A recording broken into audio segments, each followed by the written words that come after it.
नमस्कार दोस्तों, बाजार हाट न्यूज़ चैनल के एक नए एपिसोड में आप लोगों का बहुत बहुत स्वागत है। तारीख है दोस्तों 1 नवंबर 2020 और यहाँ पे 2 नवंबर 2020 से जो नया सप्ताह स्टार्ट हो रहा है उसके लिए swing trading stocks weekly picks लेकर आपके सामने हाजिर हूँ। ये हिंद पेट्रो का चार्ट आप देख रहे हैं, ये मैंने बहुत पहले दे दिया है, लगभग 15-20 दिन पहले। उसके लेवल शायद एक्टिवेट हो चुके हैं, आप जाके चेक कर सकते हैं। तो ऐसे ही मैं देख रहा था तो कुछ स्टॉक्स मेरे नज़र में आ गए, तो उसके लिए मैं आप लोगों को अपडेट कर देता हूँ।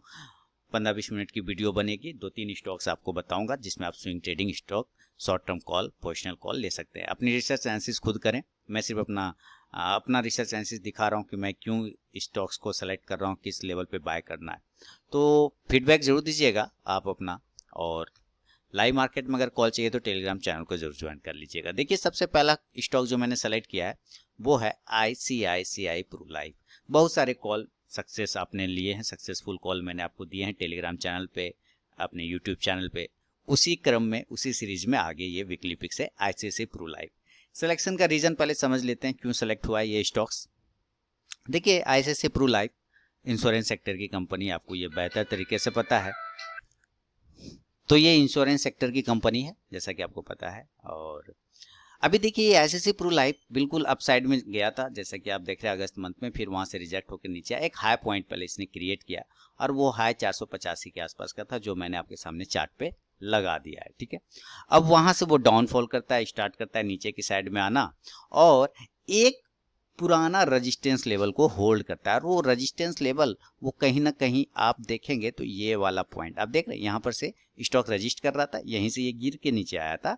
वापस से स्टॉक, मैं आपको यहाँ से एरो बना के दिखाना चाहूंगा, ये नीचे आया, देन ये रिजेक्ट हो गया, यानी दिस इज रेजिस्टेंस पॉइंट, ये रेजिस्टेंस पॉइंट बन गया। और वहीं से रेजिस्टेंस लेने के बाद जब वो नीचे, हालांकि इतना डिटेल में बता रहा हूँ आप तो देखेंगे नहीं, क्योंकि आपको तो लेवल से मतलब है, लेकिन फिर भी, फिर ये यहाँ से ऊपर गया, फिर यहीं पे रेजिस्टेंस लेने लग गया कुछ समय तक, तो ये रेजिस्टेंस लाइन हो गया। तो स्टॉक इसी रेजिस्टेंस लाइन को आगे जाके आप देखेंगे, जब वो गिर रहा था तो इस जगह से वापस बाउंस कर गया, यानी रिस्पेक्ट किया, रेजिस्टेंस को क्या किया, रिस्पेक्ट किया, अपसाइड चला गया, जैसा कि चार्ट में आपके सामने दिख रहा है।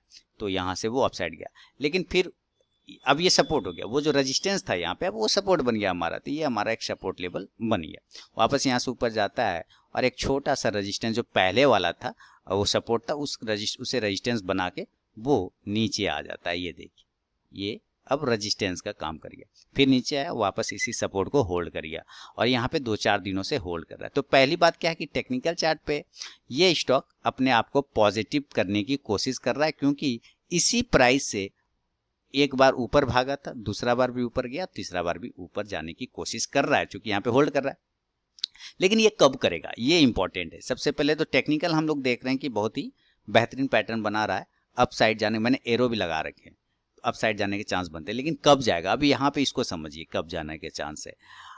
अब यहाँ पे जब ये स्टॉक अप साइड में जा रहा था, नीचे से ऊपर की साइड में गया, इसको रैली मानते हैं, यहाँ से अप साइड में तरफ गया, और अप साइड जाने के बाद यहाँ से इसको ऐसे समझिए कि ये एक अप साइड का मूवमेंट यहाँ से इसने दिखाया। ठीक है, तो आप यहाँ देखेंगे ये पॉइंट 400 से लेके 480 का लेवल लगा, देखिएगा ध्यान से, 400 से उठा और 480 तक चला गया, 80 पॉइंट की रैली इसने ली। ठीक है, 80 पॉइंट की रैली ली। वापस अब देखिए यहाँ से, फिर यहाँ से उठा सेकेंड टाइम उसी को, और ये 440 तक का रैली लिया। ध्यान से देखिए, सुनना है, समझना है।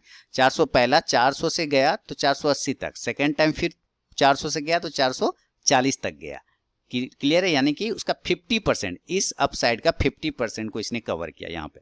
अब ये अगर वापस उठता है, अगर इसी चीज को वो रिपीट करता है, तो 440 तक गया था, तो अब कहां तक जाएगा, उसका 50%, यानी उसका आधा 420। ठीक है, 440 से 480 से 440 आधा खत्म किया, 80 पॉइंट का 50 किया, तो फिर 40 का 50 करेगा तो 20, तो 420, यानी अब 420 रुपए इसका इंपॉर्टेंट रेजिस्टेंस जोन बनेगा। ये देखिए, वहीं पे रिजेक्ट हो रहा है। क्लियर हो गया ना। देखिए, चार्ट को रीड करना पड़ेगा। चार्ट अगर आप रीड नहीं करते तो मेरी बातें बकवास लग सकती है आपको, लेकिन अगर आप चार्ट रीड करते हैं, इस तरह की चीजों को समझते हैं, तो बेहतरीन आपको समझने को मिलेगा। खैर कोई बात नहीं। तो ये हमारा 420 का एक रेजिस्टेंस लेवल आ गया। चलिए हम लोग कुछ, तो टेक्निकल चार्ट पे हमने 420 का एक जोन ले लिया। अब हमें ये देखना कि हमारा RSI देखिए बिल्कुल ओवर सोल्ड में है, ओवर सोल्ड आपको पता ही है कि RSI जब 30 के आसपास होता है तो ओवरसोल्ड जोन में जाता है। यहाँ से देखिए ये ओवरसोल्ड जोन था, यहीं से ये बाउंस किया, वापस उस जोन के पास आ रहा है। मैं अभी नहीं कह रहा हूँ कि अभी खरीद लेना, अभी तो 400 के पास में क्लोजिंग कर रहा है, 404 के पास में। साथ ही MACD भी नीचे की साइड में, अप साइड में है नहीं, यानी इंडिकेटर को थ्रू अगर MACD और RSI को फॉलो करें तो ये अभी लेने लायक नहीं है, तो हम लोग ले भी नहीं रहे हैं। अभी प्राइस बताऊंगा तब लेना है। उसके बाद देखिए 200 DMA के नीचे भी स्टॉक क्लोज कर रहा है। चलिए ये भी अच्छी बात है कि अभी हमें इंडिकेटर कोई भी सिग्नल नहीं दे रहा है। चलिए और भी कुछ इंडिकेटर देख लेते हैं। तो सारे मूविंग एवरेज 9, 26, 50 और 100 डे के नीचे है, यानी इंडिकेटर बेस पे ये स्टॉक लेने लायक नहीं है। मैं अगेन बता रहा हूँ, लेकिन टेक्निकल चार्ट पर ये स्टॉक्स पॉजिटिव बन सकता है, लेकिन एक खास लेवल आने पर। अब वो खास लेवल, अब ये लाइन जो मैंने यहाँ पे ड्रॉ किया है इसको थोड़ा सा बड़ा करता हूँ। देखिए इसको मैंने कर दिया यहाँ से बड़ा, ठीक है। तो आप पाएंगे कि ये जोन जो है अब हमारा रेजिस्टेंस जोन का काम कर रहा है, क्योंकि इसके ही ऊपर जाने में इसको बहुत कष्ट का सामना करना पड़ रहा था। आप देखिए, ये देखिए नहीं जा पा रहा था ना, नीचे आ गया, लेकिन जब उसी को ब्रेक किया तो जबरदस्त भागा। तो कुल मिला के क्या है कि 420 रुपए से लेकर 425 काफी इंपॉर्टेंट रेजिस्टेंस जोन है इसका। तो अगर ICICI प्रू लाइफ में हमें बाइंग करनी है, हमें बाय लेना है, तो हम लोग उस प्राइस के ऊपर लेने की कोशिश करेंगे। और उस कंडीशन में जो लेवल निकल के आएंगे, मैं लेवल यहाँ पे लिख देता हूं ताकि आपको पता चल जाए ICICI प्रू लाइफ में। लेकिन टेक्निकल चार्ट पे जो चीजें दिखा रहा हूं उसके अलावा भी इसको बहुत सारी चीजें अगर आप देखेंगे तो ऊपर से ही एक ट्रेंड लाइन का रेजिस्टेंस भी ये बना रहा है। देखिए यहाँ से ट्रेंड लाइन का रेजिस्टेंस। तो अब अगर इस ट्रेंड लाइन का रेजिस्टेंस और ये हॉरिजॉन्टल लाइन को अगर हम पकड़ के चलें तो ये एक ट्रायंगल पैटर्न भी ICICI प्रू लाइफ डेवलप कर रहा है, और उस ट्रायंगल पैटर्न का रेजिस्टेंस भी वही 420 के आसपास में आता है। तो हम इस ट्रायंगल पैटर्न के ब्रेकआउट के हिसाब से स्ट्रेट को एंट्री करने की कोशिश करेंगे, तो नजर बना के आप रखेंगे। तो इसके लेवल मैं ICICI प्रू लाइफ के लिख देता हूँ। इसके अलावा 2 स्टॉक और मैं आपको बताऊंगा जिसमें आप पोजीशन बना के चल सकते हैं, अपनी भी रिसर्च एनालिसिस जरूर कर लें। तो चलिए मैं ICICI प्रू लाइफ का लेवल लिख देता हूँ। तो ICICI प्रू लाइफ को दोस्तों अगर हम लोग पोजिशनली कॉल देखें तो हम लोग बाय करेंगे ICICI प्रू लाइफ को, बाय साइड देखेंगे। अगर ये 420 से लेके 425 के रेंज को ब्रेक करता है अप साइड में तो हम बाय करेंगे। 420 से लेके 425, 420 टू 425 मैं लिख देता हूं बढ़िया से, यहाँ पे आपको दिक्कत का सामना नहीं करना पड़े। मैं उसके लिए कुछ बेहतर कर देता हूं और कलर चेंज कर देता हूं, या ये मैं येलो कलर ले लेता हूं, ठीक है। तो हम ICICI प्रू लाइफ को बाय करेंगे अगर ये 420 से लेके 425 के ऊपर क्लोज करता है, देन हम वी कैन बाय, ठीक है। तब हम बाय साइड पोजीशन बनाएंगे ऑन क्लोजिंग बेसिस पे। और इस कंडीशन में स्टॉप लॉस जो हम लोग लेके चलेंगे, स्टॉप लॉस हमारा ICICI प्रू लाइफ में 400 का होगा, यानी कि 400 रुपए का हमारा स्टॉप लॉस होगा। और टारगेट, 3 टारगेट की बात करेंगे हम लोग यहाँ पे। जो टारगेट होगा, पहला टारगेट होगा हमारा, फर्स्ट टारगेट 1 अगर बात करते हैं तो टारगेट 1 होगा हमारा 440 440, एंड सेकेंड टारगेट होगा वो हमारा होगा 460, एंड थर्ड टारगेट जो होगा वो हमारा 480 के आसपास में, यानी ये हाईएस्ट पॉइंट के आसपास में आने की कोशिश कर सकता है ICICI प्रू लाइफ।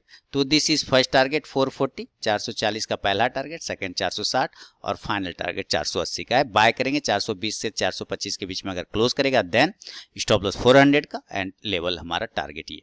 तो ये पहला स्टॉक था ICICI प्रू लाइफ का। बढ़ता हूँ दूसरा स्टॉक्स आपको बताने की तरफ, और दूसरा स्टॉक्स का जो नाम है वो मैं आपको बता देता हूँ यहाँ पे।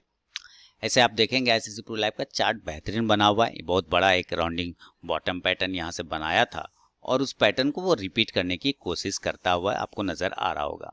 इसके वजह से स्टॉक का सिलेक्शन है, साथ ही ट्रायंगल पैटर्न के वजह से भी सिलेक्शन है, साथ ही हिस्ट्री रिपीटेशन के वजह से भी सिलेक्शन है। बहुत सारी चीज़ों को यहाँ पे ICICI प्रू लाइफ को मैंने आपको दिखाया। सेकेंड स्टॉक की तरफ बढ़ता हूँ। सेकेंड स्टॉक का नाम है CDSL, है ना। CDSL एक डिपॉजिटरी है जो कि हमारे स्टॉक्स की देखरेख करती है। NSDL और CDSL 2 होते हैं, तो उसमें CDSL का ये स्टॉक है। देखिए CDSL का जो ये स्टॉक है डेली के टाइम फ्रेम पे आप सबसे पहले आप इसको देख पा रहे हैं, और डेली के टाइम फ्रेम पे आप देखेंगे तो वॉल्यूम इंक्रीज करता हुआ आपको नीचे में नजर आएगा। लेकिन CDSL एक रेंज बना लिया है, कुछ दिनों का एक रेंज है, वो रेंज है नीचे 430 के आसपास का, और ऊपर एक रेंज बना के इसने रखा हुआ है 506 के आसपास का, 507 के आसपास का, 510 का। लेकिन रिसेंटली भी ये बड़ा रेंज है, इसका एक बड़ा रेंज है। मैं यहाँ पे एक रेंज ड्रॉ करता हूँ, फिर आपको पता चलेगा ये एक बड़ा रेंज है। तो इस रेंज की बात नहीं करेंगे, जब इस रेंज से बाहर निकलेगा तो और भी वंडरफुल परफॉर्मेंस ये दिखाएगा। लेकिन फिलहाल यहाँ पे भी एक मोमेंट ये क्रिएट कर रहा है, और वो मोमेंट हम लोग यहाँ समझने की कोशिश करते हैं कि नीचे से इस स्टॉक्स को हमने कहीं देखा तो ये एक सपोर्ट लेता हुआ इस ट्रेन लाइन का अप साइड में जाने की कोशिश करता है। This is 1 and this is 2 and this is 3। ये देखिए जबरदस्त यहाँ से मूवमेंट करता है और ये सब ऊपर जाने की कोशिश करता है। उसी तरह से हम ये भी देख रहे थे कि यहाँ से इसको एक रेजिस्टेंस भी कहीं ना कहीं मिल रहा था, जिसको वो ब्रेक नहीं कर पा रहा था। लेकिन फ्राइडे को हमने देखा कि अरे ये फ्राइडे को तो ये ब्रेक करके क्लोज कर गया। दैट मीन्स ये ऑलरेडी लेवल पे आ चुका है जहां हमें बाय करने के लिए रेडी हो जाना चाहिए। देखिए जबरदस्त ब्रेकआउट। तो इसके साथ और भी बहुत सारी चीजें हैं, जैसे MACD RSI वगैरह अगर आप लोग फॉलो करते हैं तो आप उसको लगाएं, और लगा के आप चेक कर सकते हैं। इंडिकेटर वगैरह अगर फॉलो करते हैं तो आप वो सब भी लगा के चेक कर सकते हैं। जैसे MACD आप देखेंगे तो बिल्कुल क्रॉस ओवर करने की तैयारी कर रहा है डेली के टाइम फ्रेम पे, बढ़िया है, ठीक है। RSI वगैरह भी आप लगा के चेक कर सकते हैं। मैं सारी चीज़ें दिखाऊंगा तो काफ़ी टाइम लग जाएगा। यहाँ पे मैंने लगभग आपको पैटर्न दिखाते हैं कि ट्रायंगल पैटर्न का ब्रेकआउट है। MACD RSI, MACD cross over करने की बात कर रहा है, RSI पॉजिटिव है, और साथ ही मूविंग एवरेजेस की बात कर लें तो 200 DMA के ऊपर है, 926 सबके ऊपर खड़ा है ये स्टॉक, तो एक अच्छा मूवमेंट बन सकता है। तो चलिए सेकेंड स्टॉक्स का नाम है CDSL। इसके लेवल मैं आपको यहाँ पे जल्दी से लिख देता हूँ कि किस लेवल पे CDSL को बाय करना है। चार्ट आप भी अपने जरूर एनालिसिस कर ले, मैं यहाँ पे लेवल लिखने की कोशिश करता हूँ। चलिए, तो CDSL अगर 490 के ऊपर, दोस्तों हम बाय का पोजीशन कब बनाएंगे CDSL में, जब बाय अबव की बात कर रहा हूँ, बाय अबव 490, 490 रुपए के ऊपर हम लोग बाय का पोजीशन CDSL में बनाएंगे। और इस कंडीशन में इसमें स्टॉप लॉस 30 पॉइंट का लगाएंगे, यानी कि 460 का स्टॉप लॉस लेके चलेंगे on the closing basis. And जो टारगेट होगा, टारगेट की बात कर लेते हैं तो ये 520 का फर्स्ट टारगेट होगा, 520 रुपए का पहला टारगेट, और सेकेंड टारगेट की बात करें तो 550 यानी 550 का ये सेकेंड टारगेट होगा CDSL। तो पहला स्टॉक मैंने ICICI प्रू लाइफ दिया एंड सेकेंड स्टॉक CDSL दिया। बहुत सारे पोजिशनल कॉल आप लोगों ने प्रॉफिट बनाया। मैं टेलीग्राम पे भी थंबनेल बना के पोस्ट करता हूँ, अपने वेबसाइट पे भी थंबनेल बना के पोस्ट करता हूँ, आपने वहाँ से भी इंजॉय किया होगा शॉर्ट टर्म कॉल को, पोजिशनल कॉल को। उस कंडीशन में ये CDSL सेकेंड स्टॉक्स है, पहला ICICI प्रू लाइफ दिया था। तो 490 के ऊपर बाय का पोजिशन, स्टॉप लॉस 460, 460 का first target 520 and second target 550। तो ये दूसरा स्टॉक है। अब बढ़ूंगा मैं तीसरा स्टॉक्स की तरफ में दोस्तों, और तीसरा स्टॉक्स का नाम आपके सामने लेकर आ रहा हूं मैं। तीसरा स्टॉक्स का जो नाम है वो है Camlin fine sciences. Camlin fine sciences बेहतरीन स्टॉक्स है, छोटे प्राइस का स्टॉक है, मात्र 90 रुपीज़, बिलो 100 समझ लीजिए। तो अब ये तो गिरता चला जा रहा है, आप तो देख रहे हैं कि ये तो गिरता चला जा रहा है, फिर में हम लोग बाय के साइड में क्यों जाने की कोशिश कर रहे हैं। देखिए 200 DMA के ऊपर है, ये तो इंडिकेटर आपको बता रहा है, कोई बात नहीं। लेकिन हमने क्या देखा ये मैं बता देता हूँ कि स्टॉक्स में लेवल अभी किस लेवल पे बाय करना है, वो अभी लेवल नहीं है, बता रहा हूँ। स्टॉक्स ने अपसाइड का मूवमेंट बनाया जबरदस्त, देखिए एकदम 35 से 120, माने कितने गुना ये इसने दे दिया, 30 या 90 300 है ना, बहुत सारा परसेंटेज रिटर्न देके ये चला गया। एक रेजिस्टेंस है बहुत बड़ा इसके पास, ये है 90 रुपीज़ का, और ये रेजिस्टेंस लेवल ना अब कहीं ना कहीं सपोर्ट का काम करता है इसका। ये रेजिस्टेंस लेवल अब इसका कहीं ना कहीं सपोर्ट का काम करता है, इसलिए इसको नोट कर लिया जाए 90 रुपीज़ का। इसके बाद भी एक रेजिस्टेंस लेवल है, अगर आप इसको देखें तो एक छोटा रेजिस्टेंस है, ज़्यादा बड़ा नहीं है, वो आपको यहाँ पे मिलेगा, और वो है 100 रुपीज़ का। क्योंकि स्टॉक इसके ऊपर जाने में काफ़ी कष्ट का सामना करना पड़ा था इसको, मुझे याद है, इसलिए नहीं, फर्स्ट टाइम यहाँ से भी इसने ब्रेक करने की कोशिश किया था तो ये नहीं जा पा रहा था, है ना, नहीं जा पा रहा था, रिजेक्ट होकर नीचे आ गया, वापस ब्रेक करके अब गया। अब इसी रेजिस्टेंस लाइन को, अब चूंकि ये सपोर्ट लाइन बन गया तो इसको आगे बढ़ा लेंगे। लेकिन हमने फाइनली क्या देखा कि स्टॉक ने इस सपोर्ट लाइन को भी ब्रेक कर दिया, नीचे ब्रेक करके आ गया। अब ये नीचे तो आ गया, ठीक है, कोई बात नहीं, लेकिन उसके साथ ही अगर आप देखेंगे तो इसी प्राइस से जहां से इसमें बाउंस आया था वहीं पे स्टॉक कहीं ना कहीं अपने आप को होल्ड किया है 2 से 3 दिन। उसी जगह पे। इसका मतलब ये कहीं ना कहीं ये बताने की कोशिश कर रहा है कि ये जो हमारा सपोर्ट है ना वो वैलिड है। वो सपोर्ट क्या है हमारा, वैलिड है, दिस इज वैलिड सपोर्ट।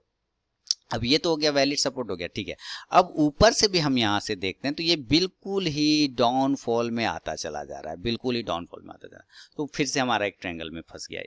अब हमारे लिए जो ये रेजिस्टेंस जोन बन गया, ये लाइन हमारा, ये प्राइस रेजिस्टेंस जोन बन गया, तो हम क्यों ना इस रेजिस्टेंस जोन के ऊपर, अभी नहीं लेना है, जब निकले क्लोज करे तो यहाँ से निकलने के बाद ये अप साइड का एक मूवमेंट दिखाता है, ऐसे करके रैली दिखाता है अप साइड में, ऐसे करके रैली दिखाने की कोशिश करता है। तो जब अगर इसको ब्रेक करेगा तो हो सकता है यहाँ से भी रैली दिखाए।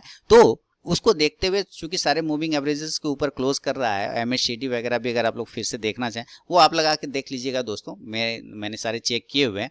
तो MACD अभी आपको डाउनफॉल में आता हुआ दिख रहा है, तो इसमें कोई टेंशन नहीं है, क्योंकि हम मुझे तो अभी लेना ही नहीं है, हम लोगों को तो अभी नहीं लेना ना, लेवल आने के बाद लेंगे। और जब वो लेवल आ जाएगा तो ये MACD भी अपने आप सही हो जाना है, ठीक है। जब वो लेवल आ जाएगा तो MACD भी सही हो जाएगा। बाकी अगर आप मूविंग एवरेजेस वगैरह लगाते हैं जैसे EMA वगैरह, तो चलिए EMA लगाते हैं।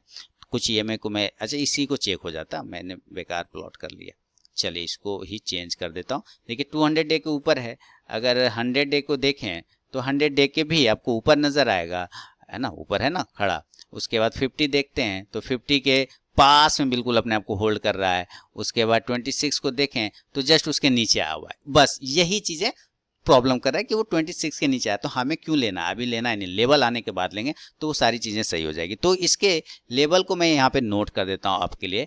कैमलिन फाइन का स्टॉक्स बेहतरीन है, कोई टेंशन वाली बात नहीं है लॉन्ग टर्म के लिए, शॉर्ट टर्म के लिए नहीं। शॉर्ट टर्म मतलब आप 5-6 महीना का नजरिया भी रखें तो एक स्टॉक्स में एक मूवमेंट आने पर आपको अच्छा खासा रिटर्न देके जाने की संभावना दिखाई दे रहा है। तो इसके लिए मैं इसके लेवल नोट कर देता हूँ। तो मैं एक डिस्क्लेमर पहले भी दे देता हूँ कि डिस्क्लेमर ये है कि ये स्टॉक्स में अभी बाय बनाने की कोशिश बिल्कुल नहीं करना है, पोजीशन बनाने की भी कोशिश नहीं करना है तब तक जब तक कि वो 102 रुपए के ऊपर क्लोज नहीं करे, तब तक हम बाय का पोजीशन नहीं बनाएंगे। यानी कि बाय एबव की अगर बात होगी तो हम लोग 102 रुपए के ऊपर पोजीशन बनाएंगे, बाय एबव 102, 102 रुपए के ऊपर जब ये क्लोज कर जाएगा देन पोजीशन बनाएंगे। और इस कंडीशन में हमारा स्टॉप लॉस जो लगेगा वो 90 रुपीज़ का लगाएगा। क्यों 90 रुपीज़ का लगाएंगे, क्योंकि 90 रुपीज़ ही हमारा स्ट्रॉन्ग सपोर्ट बन के आ रहा है ना, 90 रुपीज़ से आप देख ही रहे, ये प्राइस हमारा इंपॉर्टेंट सपोर्ट बन के आ रहा है। तो ये हमारा स्टॉप लॉस हो जाएगा। और इस कंडीशन में जो टारगेट होगा वो टारगेट हम लगाएंगे 120 का फर्स्ट टारगेट होगा, एंड सेकेंड टारगेट 150 का 150 नहीं 130 का हमारा सेकेंड टारगेट होगा। फर्स्ट टारगेट 120, सेकेंड टारगेट 130 और स्टॉप लॉस 90 रुपीज़ का। तो ये हमारा 1:2 के रिस्क रिवॉर्ड रेशियो में ये स्टॉक काम कर सकता है 120 से लेकर 130 के टारगेट के लिए। तो ये 3 स्टॉक्स था दोस्तों जो मैंने वीकली पिक सेलेक्ट करके दिया है शॉर्ट टर्म ट्रेडिंग के लिए। आप नज़र बना कर रखें, जब लेवल आए क्लोज करें उसके ऊपर तभी ट्रेड करें, और अपना फीडबैक देना बिल्कुल ना भूलें ताकि मैं और भी आगे बेहतरीन स्टॉक ढूंढ सकूं। ये स्टॉक अगर लॉन्ग टर्म के लिए भी रखते हैं कैमलिन, तो मेरे ख्याल से केमिकल सेक्टर का स्टॉक है, एक अच्छा मूवमेंट बन सकता है। तो चलिए मिलता हूं नेक्स्ट वीडियो में, तब तक के लिए दोस्तों बहुत बहुत धन्यवाद।